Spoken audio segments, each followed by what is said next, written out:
Hello, this is your host Todd Lewis of the Praise of Flight podcast. Don't forget to like, share, and subscribe, and hit the notification bell. Don't forget to follow me on Twitter, Telegram, and Facebook, and support me on Subscribestar, buy me a coffee, and locals. So last week, Rainlord got in touch with me and said he had an idea for a show today, which is Macron's doctrine of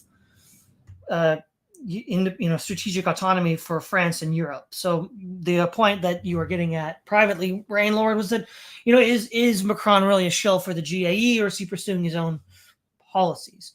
And it's funny you brought that up, because I had seen a month or two earlier a video from the Caspian Report on France's idea of creating a unified Europe with Russia. So I thought, yeah, this is a good topic.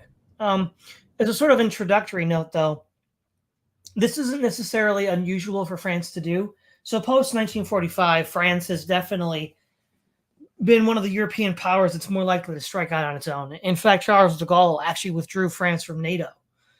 And they have had independent military operations without the U.S., disastrously in Vietnam and Algeria in the 50s, and also disastrously in West Africa in recent years in the Sahel, primarily Mali, fighting Al-Qaeda. And that was considered the French war on terror, if you will. And they've been sort of strategically checkmated with a series of Wagner-backed coups in West Africa, which have been tipping it more in Russia's direction. But the point here is that France, for obvious reasons, Germany, who would have done this in the past, is, lost World War II and has sort of had its spirit broken, doesn't really act autonomously like this anymore. And France, with the UK leaving the European Union as well, has also had its role increased. In 2003, for example, Jacques Chirac opposed, along with Germany and other European nations, the U.S. invasion of Iraq, which has since been validated by history. So, yeah, thanks to you, Rainlord, for bringing this up. This, I think, will be make for an interesting conversation. Yeah, thank you for having me here. Yeah. So, what are your thoughts or your takes on what Macron is really trying to accomplish? So I had the idea of this stream because just a few weeks ago, Xi went to France and visited Macron to discuss economic, financial, and military cooperation between China and France. And what I find interesting is that although the purpose of that visit was like the cooperation between China and France for France to strike out on its own agenda, in the more Anglo media, the story was more that Macron wanted to ask Xi to appease China to help with the Ukraine war. And that's what got me the idea of this stream, which is the contrasting presentation between the Anglo media and what's happening. So a little bit about Macron. So what I find interesting is that when I listen to a lot of media, a lot of people think Macron as kind of this WEF plant that worked for the gay. However, a lot of his action was actually very much against the gays' interest. So, for example, before the Ukraine war, Macron said that NATO is brand dead, like what you said about Chirac did back in 2003, I think, right? Chirac was president in 2003. Yeah, in 2003, and also if you can observe during all this during the process of Ukraine war, Macron went many times to go to talk to Putin, in a way to work out some peace deal. So you cannot really say Macron is kind of a plant of the gay. So all this point out that France is going on its own agenda, and the bigger thing that happened was actually last year when Macron did a state visit in China they were discussing economic, technological, financial, and military cooperation between France and China. And I would say like the big picture of what's going on is that as the U.S. retract and the gaze dies, all the old power are trying to carve out their own sphere of influence in the upcoming more multipolar world, and that is what uh, and basically Macron saw that opportunity, and France is doing that, carving up their own little piece of the earth. So that's the general gist of it. Yeah, yeah. Now, of course, also given what Trump has said in his first term about his commitments to NATO and what people are concerned about who are NATO supporters if he were to win the election of 2024 and receive a second term, is that he would leave NATO. And then, of course, even if U.S. doesn't leave NATO, a second Trump presidency would demand that the NATO members spend more of their budget to defense. And so, in some regards, Macron is already ahead of this, and saying that Europe needs to have its own strategic vision, defense system, since it can't necessarily rely on the U.S. Now, what's interesting too is how his strategic interests are so much different than the United States. And so, prior to the escalation of hostilities with the Russian invasion of Ukraine in February of 2022, it still looked sort of possible that maybe France could swing this. And of course, one might suspect that it was certainly in the interests of U.S. policymakers that this happened, because it would really put on ice for the foreseeable future any sort of rapprochement between Europe and Russia, which is what they want, not necessarily what Macron or others want. And I would also add not Germany either, because, after Nord Stream 2 was destroyed, Germany took a long time to pivot to the pro-Ukraine U.S. policy side. And even then, it's still been somewhat half-hearted. So I think also there's other European interests that are aligned with what Macron is doing. And what China likes about Macron's position is he doesn't view Taiwan as strategically important to Europe or to France in the way that the U.S. does. So he's like, well, look, if we are under the thumb of the U.S. and a war starts with China, between them, that something that doesn't necessarily concern us will drag us into a broader conflict. And of course, Xi likes that a lot. And that's another aspect to his policy, because, and again, France has historically charted its own path like this. They're like, our goals politically, internationally, are not necessarily the same goals of the United States. Yeah, as a great power, all the great power need to carve up their own path. Otherwise, they don't become old powers. And I will add a comment regarding to the Trump's idea of retracting out of NATO. Actually, I would say, like, if you look from a more like U.S. isolationist perspective, is good, but in terms of U.S. influence in the world is actually a bad thing, because basically you're basically handing Europe over for whatever European power is present there, which is right now being France. That's why Macron has been saying NATO is brand dead. We should use the EU army.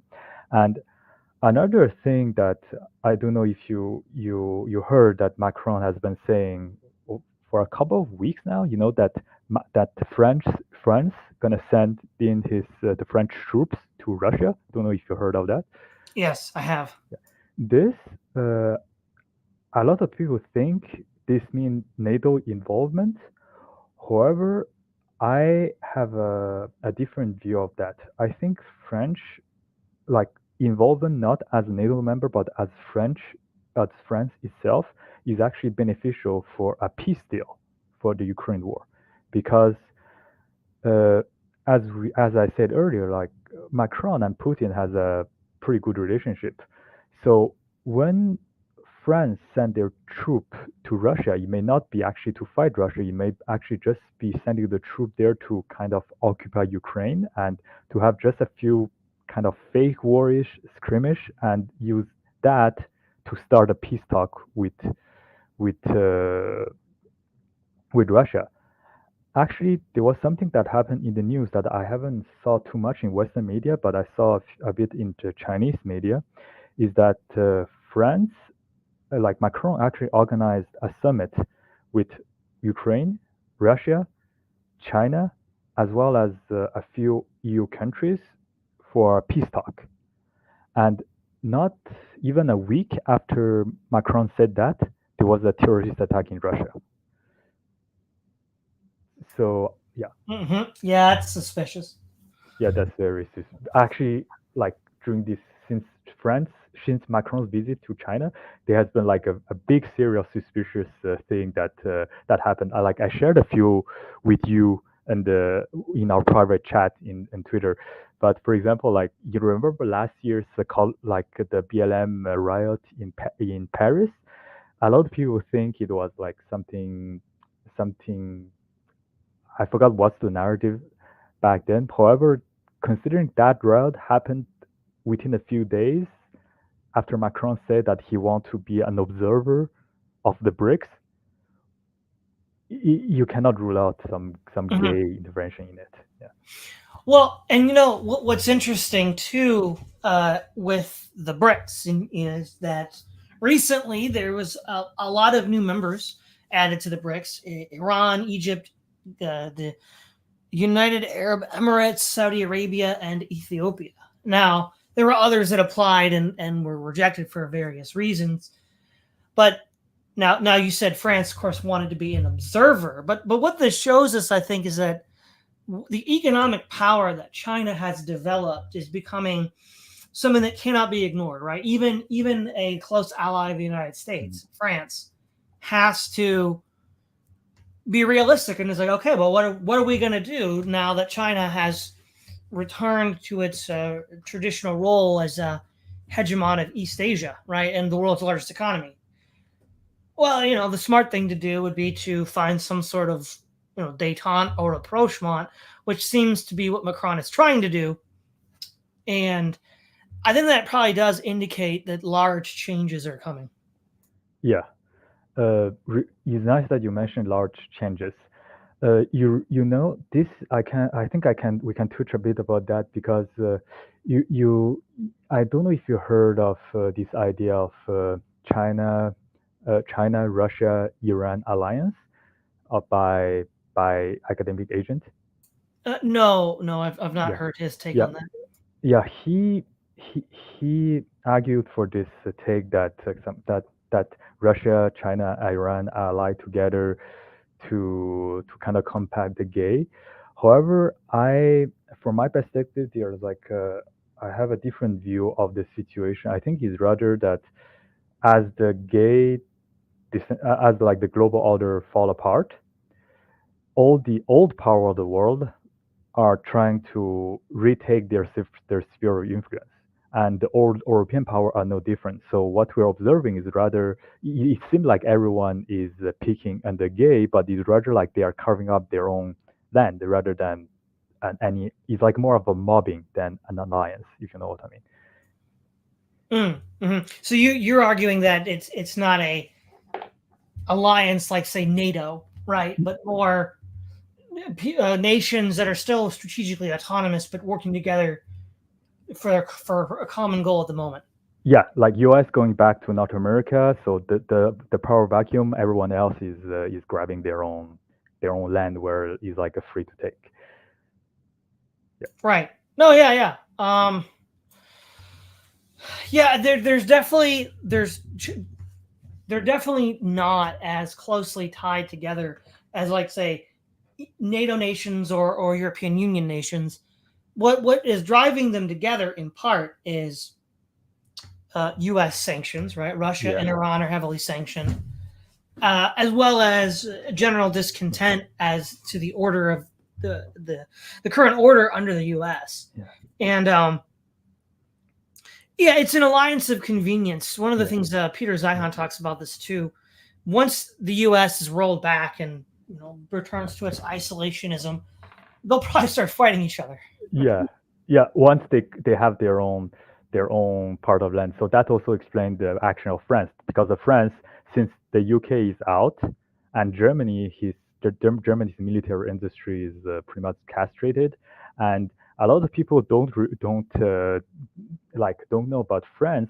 Still have a very I would say like I don't know what's the right term, like a complete like intact supply chain of military industry. So they can still build fighter jet, they can build their own engine, they have their own software, they can build hypersonic missile, and they can still build nuclear carrier. A lot of people forgot about that. So France actually have what it takes to to to become like a regional power of Europe, especially considering Germany and UK are no longer in the pictures. Well, right. So what part of it is people what France has done on the world stage in recent years has not been the subject of a lot of media attention until recently, because of its defeat in the Sahel and the pro-Russian coups backed by the Wagner Group that have swept through the West African countries. Not on the same scale, obviously, as the United States, but France was basically engaging in large-scale military conflicts in Africa under its own steam, right? It was broadly aligned with the U.S., and certainly in Libya in 2011, they had support from the U.S. directly. But in West Africa, they were operating on their own, right? Now, the main downside, though, that the French have, if they want to pivot to a more conventional army, because right now they've been, for the last 10, 15 years, fighting a counterinsurgency campaign.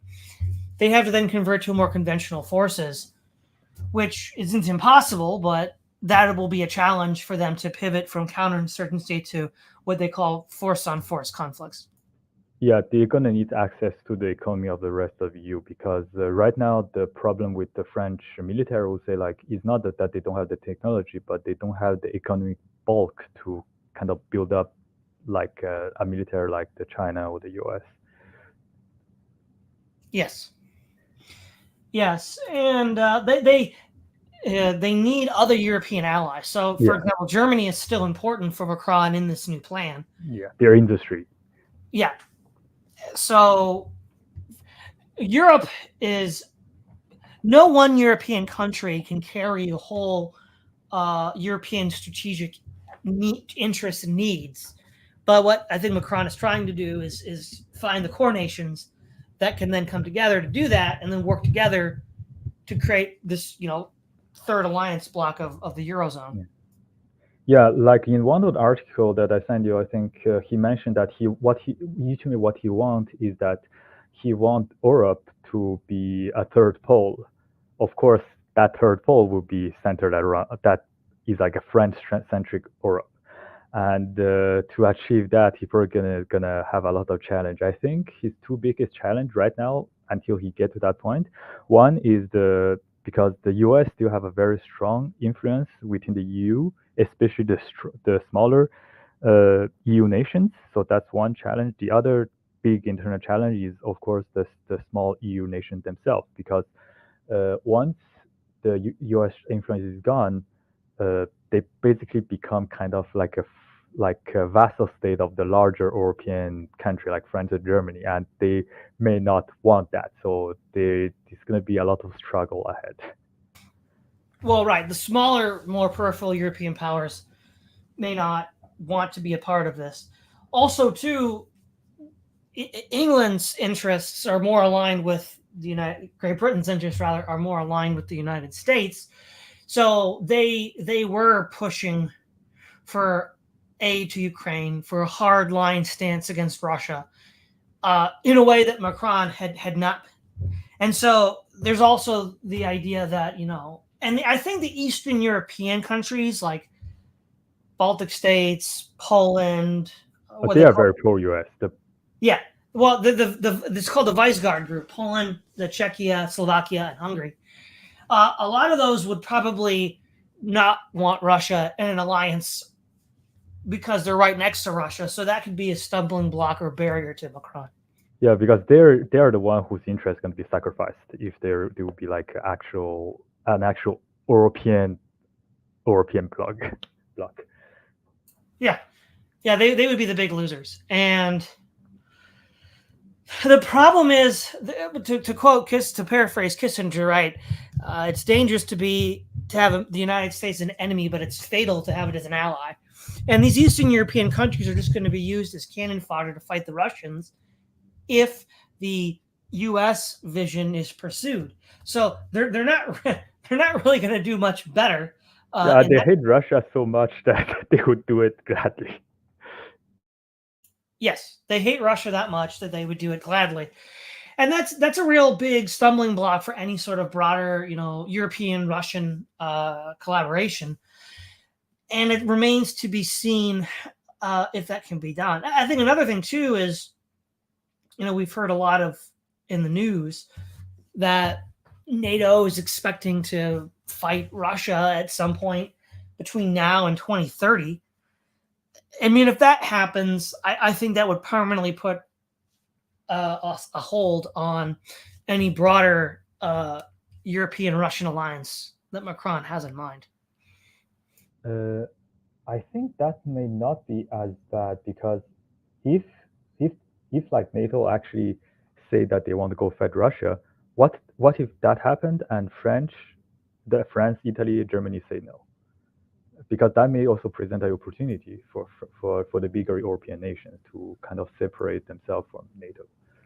That's true. That's true, because one of the concerns is Article 5 may not be as binding as other people think. Yeah. And so, yeah, go ahead.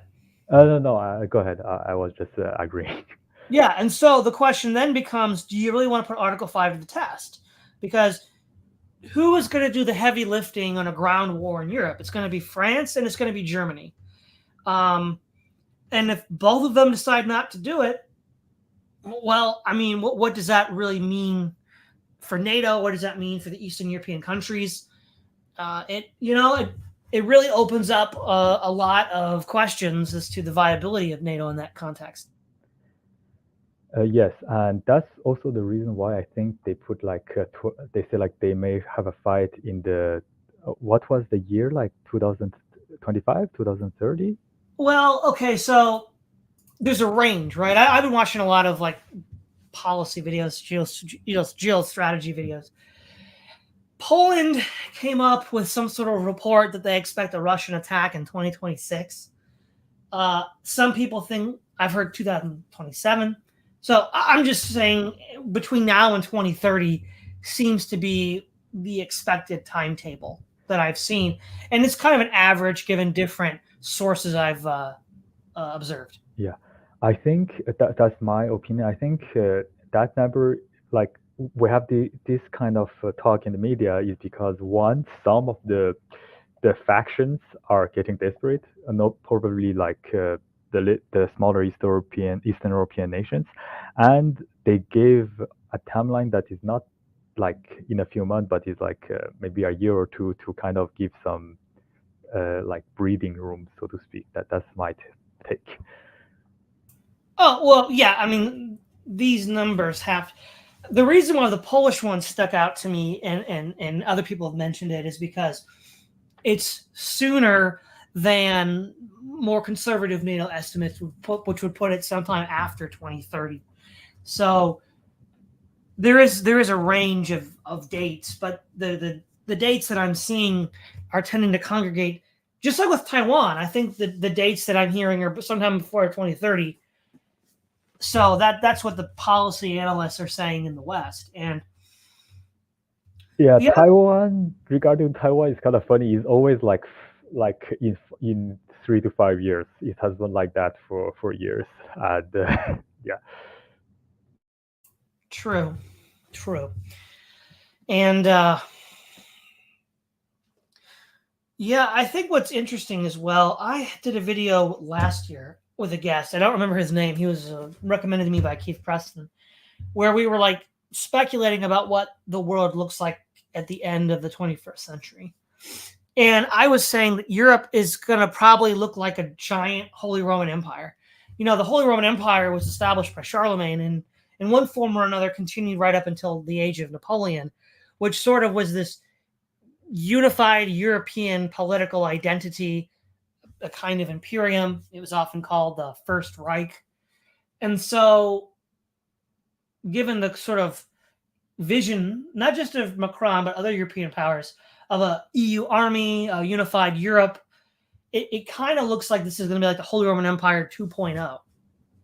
Yes, that's actually what I think too, especially since France is a nation of Charlemagne, and when to become a hegemon of a large area, a lot of people kind of think it's not that important, but I think this kind of like heritage-related legitimacy is kind of important to kind of hold power. So being France being a nation of Charlemagne and having its own industry, those are two key factors that I think France is the most likely the new hegemon of Europe in the future if Macron and the next French leader succeed in this plan. Yeah, no, I think that now whether that includes Russia or not is another question, because there's really two layers to this, right? One is a broader European autonomy based amongst the current EU nations. And then that's like maybe the minimum goal, right? And then the maximum goal would be to have a Eurasian power bloc, which stretches from Portugal to Vladivostok, and that is a little more uncertain. Russia historically has been kind of seen as an outsider to Europe. So in his 3-volume history of warfare, J.S.C. Fuller points out critically that the Allies, allowing the Soviets to make it all the way to Berlin, basically ignored a lot of traditional European policy to keep the Russians at a distance, because they were considered, only partly Europeanized. And so, will that still be a factor? At least in some countries it will be, like the Eastern European countries that would not want a detente with Russia. But further west, it may not be as much of a factor. I think, from a more Chinese perspective, I would say that China will be quite happy for France to create its own Holy Roman Empire in Europe, but I don't think China will really help for Europe to get too close to Russia either. So they will help France in a point to create its own power bloc, but beyond that, the Chinese and French interest will very likely diverge. And I think that will be the case once like all the countries are back to their own superior influence, it will be like a bit more the old politic once again. Well, now partly this maybe not on the scale, right? But this has sort of happened before, as we've mentioned with Charlemagne and the Holy Roman Empire. But then also, what is unique about this time is earlier attempts at doing this. So Napoleon himself, Germany in World War I with Mitteleuropa, of course, the Nazis in World War II, is there were these outside powers, the United Kingdom, Russia, later the United States, that would intervene and sow dissension amongst the Europeans themselves and forestalling any sort of unification effort. But what's interesting is, as a part of the Cold War strategy, the United States encouraged this in order to help undermine the Warsaw Pact. And there is a European identity that has developed since not only the Cold War, but the end of the Cold War. And there's really the great powers that would historically have fought to intervene in Europe are not really in a position to do so. The U.S. looks like it's going to be busy with the East Asia and the Middle East. That's where they have a China first policy right now. And while Russia is currently fighting in Ukraine, Russia has a huge demographic crisis. It's not like, I believe that if Russia were given some face-saving way out, they'd probably take it. And so the outside pressures to undermine a united European identity are not really there. Yes. Just wait a sec. I was recalling what you just said. Oh yes. Yeah, I forgot something for a minute. So I would say that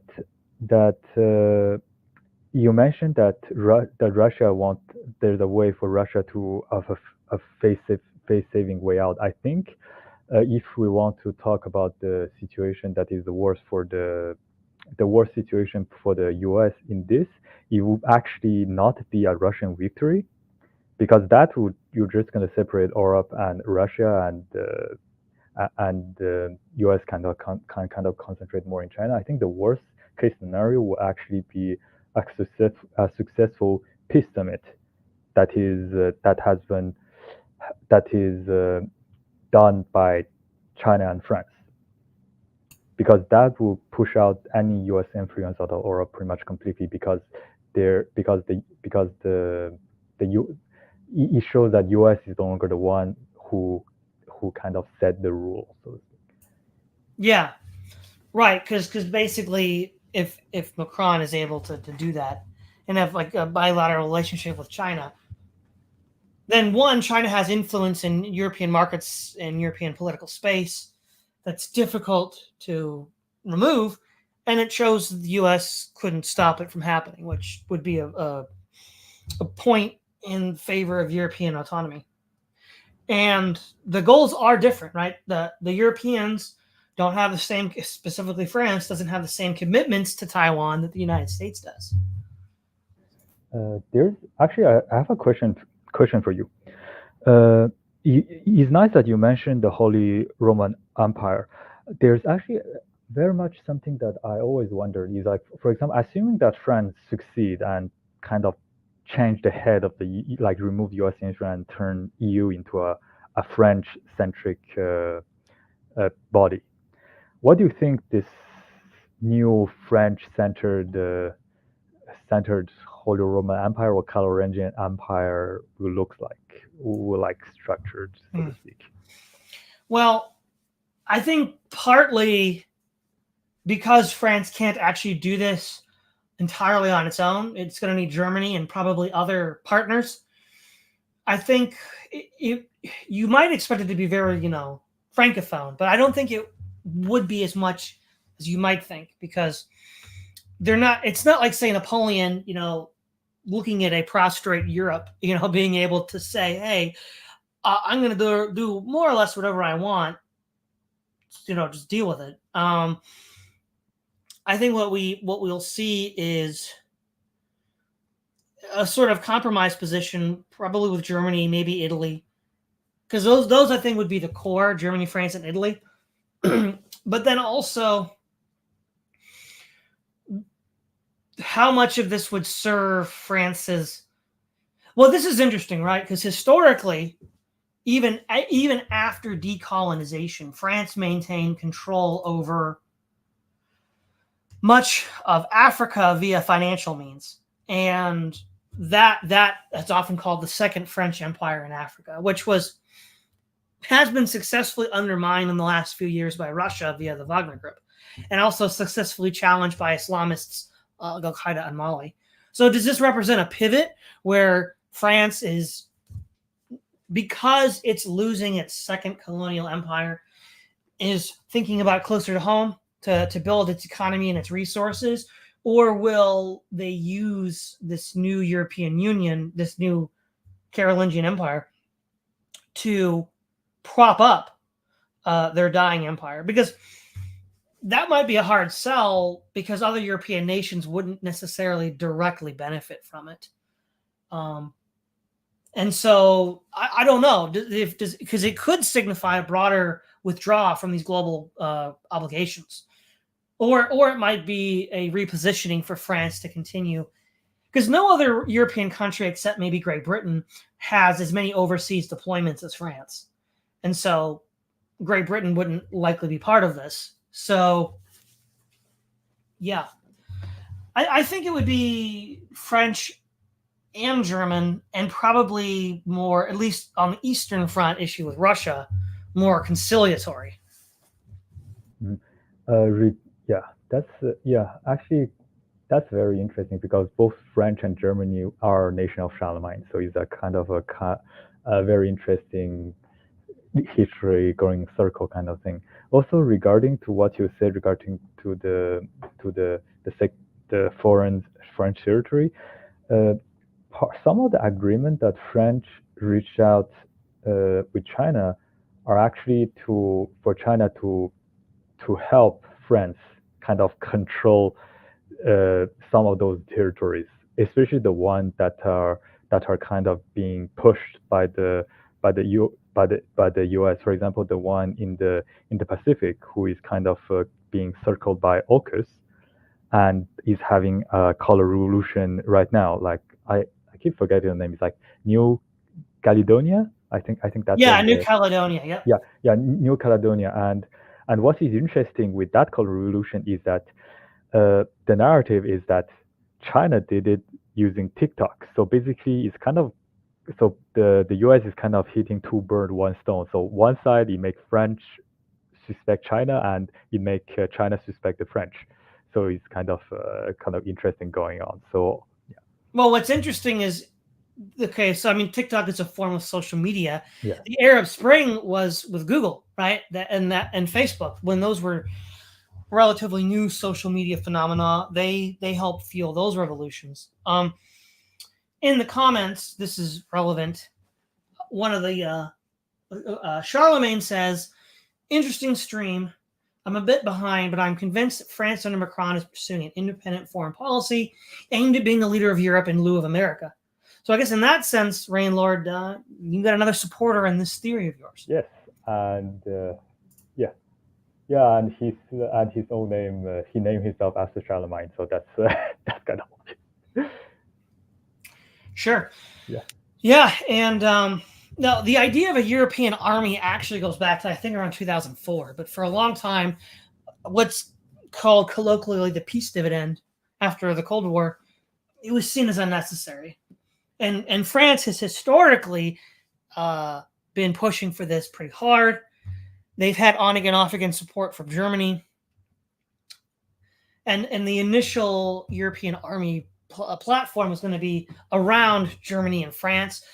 They also worked on a lot of standardized equipment so that they could, be interoperable and interchangeable, because they would be the two forces to do it. And with Russia attacking Ukraine right now, and then with the strategic climate around Scandinavia and the Baltics, it is giving more of an impetus to the idea of a European army, which, see, that's ultimately what the European Union still lacks, right? It might have economic unity, it might even have a level of political unity, but it doesn't have a military presence. And as long as it doesn't, the United States, Russia, China will not treat it as they want to be treated, right? The idea that they have this this thing. And so I think that this impetus could lead to that, which would then, in the long run, help solidify a European political state. Now, it's interesting, though, who would be the troops in this European army, right? Because I think whether it's the United States strategy of bogging Russia down in these intractable conflicts in Eastern Europe, or whether it's a different policy followed by Macron, I think ultimately the fighters are going to be Eastern European in either case. And so if there's a Euro army and it's full of Eastern Europeans, what that's going to give those countries a lot of influence and position within the broader European political order, and how might that affect France's decisions? I think there's another challenge for Europe, but that's also, I would say, that's also applies for most of the the developed world, is that the current human stock of the first world country is like pre-collapse kind of human stock. So to be really a really fighting force, like a really power, you kind of need at least some soft collapse to kind of having a better stock of humans to to get it working. So I think that there may be some turmoil in Europe before that happened as well, but it may not last that long. Yeah. Well, yeah. The more quote unquote developed countries do have this human resources problem, and the ability or desire to fight as well is reduced. But that being said, that's even more true for Russia, given their demographic problems, and also true for China and the United States. So on the one hand, all the nations are going to be dealing with this issue. I didn't mean fully that by that. I would actually say that that the Eastern European nations, like Russia, they are actually already had a collapse, like the fall of Soviet Union. So even though they have this peripheral problem, as you may have noticed in the Ukraine war, the Slav are actually still pretty good fighters. I wouldn't say the same for the current stock of the Western Europe, China, or the US. So that's what I meant by the human stock. Oh, right, right. Well, and also too, you're right about Russia being on the other side of a collapse. But it's also the case that because of the inefficiencies of the Soviet system, the collapse arguably wasn't as bad as it's going to be in the West, because there was, of course, the second economy, the black market, that people could turn to even in the early 90s when it was the most painful. Whereas because it is relatively efficient, that is going to be a lot harder for Western Europeans and North Americans to get over. So in that case, you think that they wouldn't get it over in like 20, 30 years. It's going to take longer. Yeah, actually, I think it will take longer because, well, there's a whole lot of levels here, right? So the first level is dependence upon the system. When the Soviet system collapsed, paradoxically, because it was inefficient, the actual economy and social relations were more robust.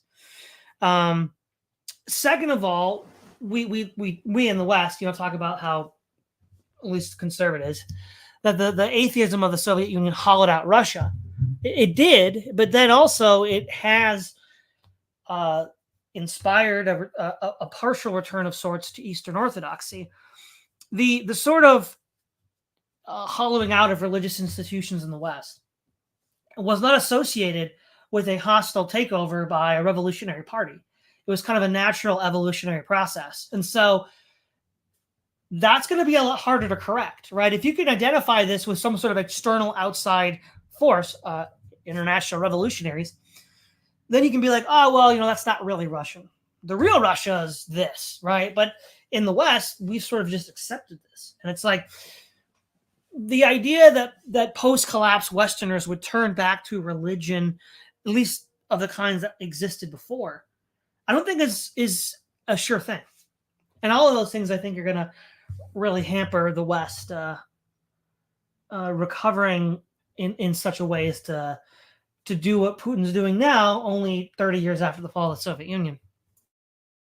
Okay, yeah, you actually make a very interesting point because personally, my way kind of prepared to collapse was actually I was mostly assuming that the U.S. or other Western country, if they collapse, you follow kind of the Soviet model, like it will get bad, but it will not be post-apocalyptic, and you will get better after a few decades. So you actually raise a pretty interesting point.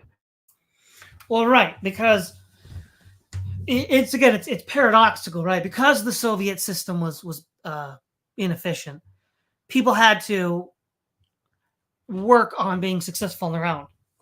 So now we have the illusion in the West that we are successful, we are efficient, and in one sense we are, in another sense we're not. And when the sense that we're not catches up with us, and also too, I think it's there was a lot of patting yourselves on the back at the end of the Cold War because we beat the Soviets. But one of the things that I was saying in like the audience was, it's not so much that the U.S. won, but that the Soviets lost, because there are internal contradictions in the U.S. system that will eventually bring it down.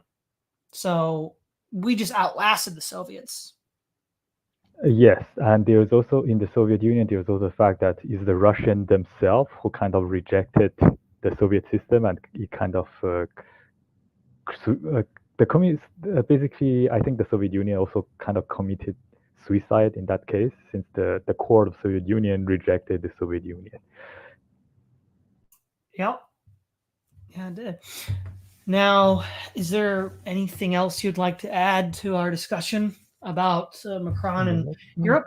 check. I think it would be good to share, like, I prepared like one single slide to basically sum up about Macron and France, so to speak, because this is back to what we said, what a lot of people said before. Macron, he's been paid by banking. He is one of the WEF youth, so he's in the paper. He looks like a plant of the game, but in action, he pretty much have his own agenda. And when he saw the opportunity, he backstabbed the game. So this is like, I really like to leave this comment to is a Chinese proverb about like having using proxies. In Chinese, it's called the 强者永不居人下，弱者不成事。Which in English you mean like the strong is never content to merely serve under another, and the weak won't get things done. So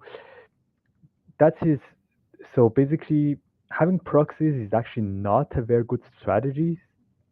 And I feel like during the Cold War, both the US and the Soviet Union kind of fall in this trap. So this is so what are your thoughts?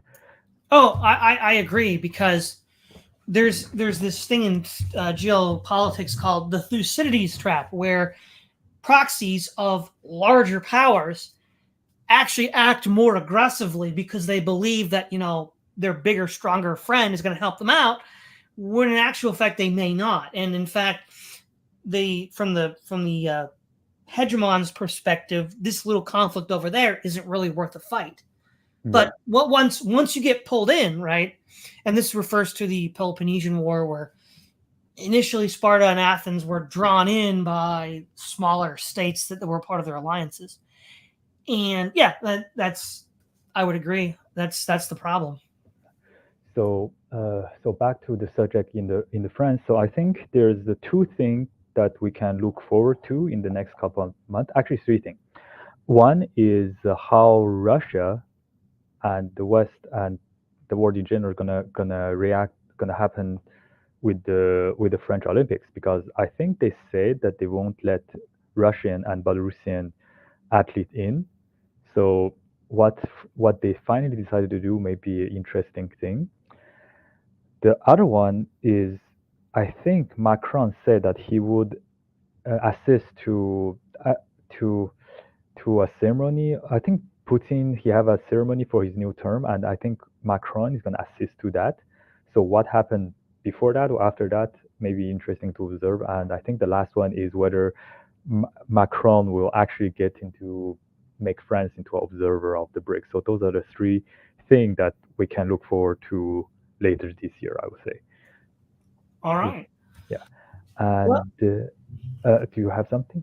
No. I thought you were going to say something. Yeah. And since we're near the end, I also like to make two predictions. I mentioned a bit during the stream, but I think it will be good to re-mention it near the end. So one, like I said, I think is there is no alliance against the gay, but rather that as the US get weaker and is pulled back to North America, all the old power want to recapture the old superior influence. So they are kind of mobbing the gay for now, for the short term. However, what we're going to observe in the longer term is like everyone will like to turn each other, and you may actually see like factions who seem to be enemy of the US, like Iran or Russia, get friendly with US again to either counter China or counter like somebody else. So that's something that may happen in the near future. Well, we've actually already seen this, right? Yeah. Vietnam, which fought a long war with the United States, is now reoriented itself as a U.S. ally to contain China. Yeah. So we're back to the warring state. Yeah. Well, again, thank you for the recommendation, Rainlord. It's always a pleasure to have you on. Pleasure as well. All right, this is Todd Lewis of the Praise of Fly podcast, signing off.